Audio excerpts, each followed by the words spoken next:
हूँ अपने YouTube channel inspired and journey में। आशा करते हैं आप अच्छे होंगे और अपने परिवार के साथ हंसी खुशी से जीवन यापन कर रहे होंगे। आज मैं जो बताने जा रहा हूँ वो बताने जा रहा हूँ थाईलैंड स्कैम के बारे में। यदि आप थाईलैंड एज ए टूरिस्ट आप घूमने जाते हैं और किस किस तरीके का स्कैम का सामना करना पड़ता है, तो ये स्कैम के बारे में बताऊंगा। और मैं खुद गया हूँ और किस किस तरीके का स्कैम होता है, मैं सारा पॉइंट टू पॉइंट आपको बताऊंगा।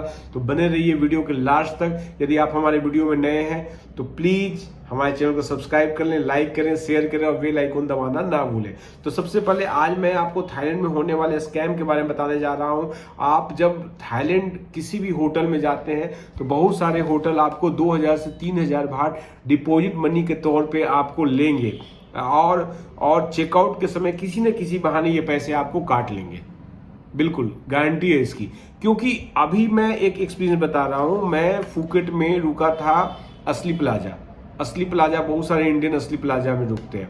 वो करते क्या है, सबसे पहले या तो बेडशीट के अंदर एक छेद होगा, पिलो से वो ढका होगा, आपने ध्यान नहीं दिया, आप गए आराम से सोए, चेकआउट होगा, वो क्या करेंगे, हाउसकीपिंग वाले रिसेप्शन पे गए, हाउसकीपिंग वाले को फोन करेंगे कि भाई जरा चेक करना इनके रूम में क्या प्रॉब्लम आ रही है, कोई दिक्कत तो नहीं है। वो क्या कहेंगे कि भैया ये छेद है। अब वो क्या करेंगे, 2000 से 3000 बाट आपके पैसे गए, वो पैसे काट लेंगे आपको। साथ ही साथ दूसरा चीज क्या है कि वो क्या कहेंगे अपने हाउसकीपिंग वाले से कि भैया इसको जरा चेक करो। वो चेक करेगा, चेक करके बोलेगा कि भाई तौलिया गंदा वो ले आया, कहीं तो दूसरी जगह से भी ला सकता है। आप तो रिसेप्शन पे हैं, आपने चाबी देने आए हैं, तौलिया दे दिया, बेडशीट दे दिया किसी भी तरीके का, और वो कहेगा कि आपने तौलिया गंदा कर दिया, बेडशीट गंदा कर दिया, अब इसके चार्जेस कटेंगे। ठीक है, तो इस तरीके से वो पैसे को काटते हैं। और इसमें फुकेट में खास करके मैं आपको सजेस्ट करूंगा असली प्लाजा में कभी ना रुकें। वो सबसे ज्यादा ये ऐसा स्कैम तो सारे करते हैं, लेकिन ये सबसे ज्यादा स्कैम करते हैं। अब मैं दूसरे टॉपिक पे आता हूं। यदि आप मान के चलिए वहां रेंट पे मिलता है बाइक वगैरह, जैसा गोवा वगैरह में मिलता है, तो उसको पूरी तरीके से जांच कर लें, जांच पड़ताल कर लें। ठीक है, क्योंकि होगा क्या कि आप बाइक लेंगे, पता चलेगा कि आप आए और वो क्या कहेगा कि भैया इसमें डेंट लगा दिया आपने। डेंट पहले से होगा, लेकिन वो बोलेगा कि आपने डेंट लगा दिया। अब वो उसके चार्जेस वो काटेगा आपसे। तीसरा, बैंकॉक के अंदर स्कैम क्या हुआ उसके बारे में आपको बता रहा हूं। बैंकॉक के अंदर क्या हुआ कि भैया मेरे गेस्ट नहीं, किसी गेस्ट ने रेस्टोरेंट से एक बोतल पानी भर लिया। ठीक है, एक बोतल पानी भर लिया। एक बोतल पानी का ठीक है, आप कोई चार्जेस कर लो ना, मान के चलो कि 30 बाट, 40 बाट, 50 बाट। आपको पता है कि कितने चार्ज किया उसने 500 बाट चार्ज कर दिया। 500 बाट। आप ये बताओ, 1000-1200 रुपए का, मतलब 500 बाट यानी इंडियन रुपीज करीब 1200-1300 रुपए हो गया। तो 1200-1300 रुपए का उसने पानी ले लिया क्या। हम लोग इंडिया में कोई भी आते हैं, वो चाहे थाईलैंड को हो, चाहे नेपाल को, चाहे भूटान को, कोई भी कंट्री का हो, बांग्लादेश का हो, कहीं का भी हो, एज ए गेस्ट कोई भी आते हैं तो हम लोग का क्या होता है, अतिथि देवो भव।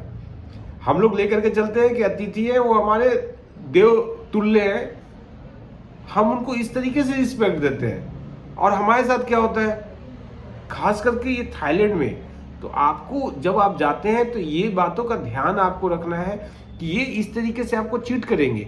साथ ही साथ आप यदि वॉकिंग स्ट्रीट जा रहे हैं तो वॉकिंग स्ट्रीट में वो एजेंट आपको घूमेंगे, एजेंट आपको लेकर के जाएंगे, एजेंट का आपका उनका कमीशन होगा।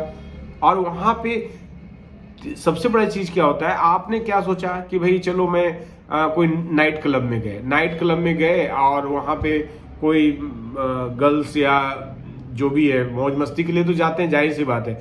तो कोई गर्ल्स वगैरह पसंद आ गई, आपने क्या किया, उस गर्ल्स को लेकर के आप, क्योंकि वहां पर होटल में एक चीज और बताता हूँ, होटल दो तरह का होता है। एक ज्वाइनियर होटल होता है, एक नन ज्वाइनियर होता है। ज्वाइनियर में क्या होता है कि आप बाहर से कोई भी गर्ल्स लेकर के होटल पे जाते हैं तो आपको अलाउ होता है, आप वहां पे उस गर्ल्स को ला सकते हैं और उसका कोई फी नहीं लगता है। लेकिन जो नन ज्वाइनियर होता है उसके होटल वाले आपको चार्ज करेंगे, जैसे 600 बाट, 700 बाट, 800 बाट, इस तरीके से आपको एक्स्ट्रा चार्ज करेंगे। ठीक है, तो ये भी आपको देखना पड़ेगा कि होटल बुक करते समय यदि आप मौज मस्ती के लिए जा रहे हैं तो होटल ज्वाइनियर है या नहीं है, ये भी आपको देखना पड़ेगा। साथ ही साथ आप जब क्लब जाते हैं और किसी भी गर्ल से बात किया और बातचीत करके आपने 2000 भाट या 3000 भाट में फिक्स करके आप होटल पर लाए, पता चलेगा कि वो थर्ड जेंडर है, क्योंकि वहाँ पहचान पाना बहुत ही मुश्किल है। थर्ड जेंडर और नॉर्मल गर्ल्स में पहचान पाना बहुत ही मुश्किल है। तो इसलिए इन सभी बातों पे ध्यान दे कर के ही आपको जो भी काम करना है वो करना है, ठीक है। और साथ ही साथ थोड़ा सा ऐसा नहीं है कि आप सोचते होंगे कि इंडिया में पिक पॉकेटर्स हैं और इंडिया में चोरी होता है। भाई थाईलैंड में भी होता है, थाईलैंड में भी आपके बैग गायब हो सकते हैं, थाईलैंड में भी पिक पॉकेटर होते हैं, ठीक है। तो जब भी जाए इस बातों का ख्याल रखें। और बाकी मिलते हैं अगले वीडियो के साथ, तब तक के लिए नमस्कार, धन्यवाद, जय हिंद, नमस्कार।